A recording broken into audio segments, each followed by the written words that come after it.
السلام علیکم ورحمۃ اللہ وبرکاتہ۔ دعوت و تبلیغ کی اہم شخصیت حاجی شکیل احمد ممبرا کا انتقال پرملال۔ ناظرین، اس خبر کو آپ محاسن اسلام یوٹیوب چینل پر سن رہے ہیں۔ آپ سے درخواست ہے کہ تمام تازہ ترین اپڈیٹ حاصل کرنے کے لیے ابھی ویڈیو کے نیچے سبسکرائب کے بٹن پر کلک کر کے اس چینل کو سبسکرائب ضرور کر لیجیے گا۔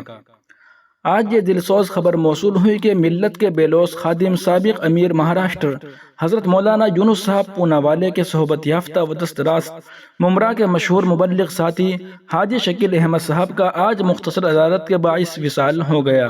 انا للہ و انا الیہ راجعون۔ اللہ حضرت و غریق رحمت کرے اور ان کا نعم البدل عطا فرمائے، آمین ثم آمین یا رب العالمین۔ ناظرین و سامعین، وہیں دوسری جانب اسرائیلی فوج نے غزہ میں اپنے 25 فوجیوں کے مارے جانے کا اعتراف کیا ہے۔ عرب میڈیا کے مطابق اسرائیلی فوج کا کہنا ہے کہ غزہ پٹی میں زمینی کارروائی کے دوران اب تک 25 اہلکار ہلاک ہو گئے۔ اسرائیلی فوج کا کہنا ہے کہ زمینی کارروائی میں 260 فوجی اہلکار شدید زخمی ہو چکے ہیں۔ ترجمان اسرائیلی فوج نے مزید کہا کہ اسرائیلی فضائیہ نے 150 پروازوں کی مدد سے غزہ پٹی سے زخمیوں کو نکالا۔ دوسری جانب غزہ میں اسرائیلی یرغمالیوں کی تعداد 241 ہو گئی ہے۔ اسرائیلی فوج کے ترجمان کے مطابق غزہ میں 7 اکتوبر سے اب تک 338 اسرائیلی فوجی ہلاک ہو چکے ہیں۔ یاد رہے کہ گزشتہ ماہ عرب میڈیا کی رپورٹ میں یہ بات سامنے آئی تھی کہ اسرائیلی وزارت خارجہ نے اپنے بیان میں بتایا تھا کہ کشیدگی میں ہلاک اسرائیلیوں کی تعداد 1000 ہو گئی ہے۔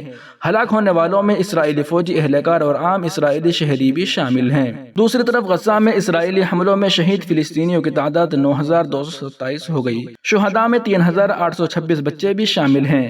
فلسطینی وزارت صحت کے مطابق غزہ پٹی کے 16 اسپتالوں کو ناقابل استعمال قرار دے کر بند کر دیا گیا ہے۔ گزشتہ رات سے اسرائیلی فورسز نے غزہ پٹی میں 16 خاندانوں کا اجتماعی قتل عام کیا۔ وزارت صحت کا کہنا ہے کہ اسرائیلی حملوں میں 158 فلسطینی شہید ہو گئے۔ 7 اکتوبر سے جاری حملوں میں 9227 فلسطینی شہید ہو چکے ہیں۔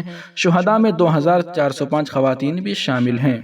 وہیں تیسری خبر یہ ہے کہ مصر میں ایک ماں نے اتنا گھناؤنا جرم کیا، سن کر روح کانپ جائے گی۔ مصر کے ایک گاؤں میں دل دہلا دینے والا واقعہ سامنے آیا، جب ایک ذہنی مریض ماں نے اپنے بچے کو ذبح کر کے اس کی لاش کو پکا کر کچھ حصے کھا لیے۔ غیر ملکی میڈیا کے مطابق ابو شلبی گاؤں میں ماں نے اپنے 5 سالہ بچے کو قتل کیا اور پھر اس کی لاش کو پکایا اور اس سے کچھ حصے کھا گئی۔ رپورٹس کے مطابق 30 سالہ مشتبہ خاتون نے اعتراف کیا کہ اس نے گھناؤنا جرم اس وقت کیا جب وہ ہوش کھو بیٹھی تھی۔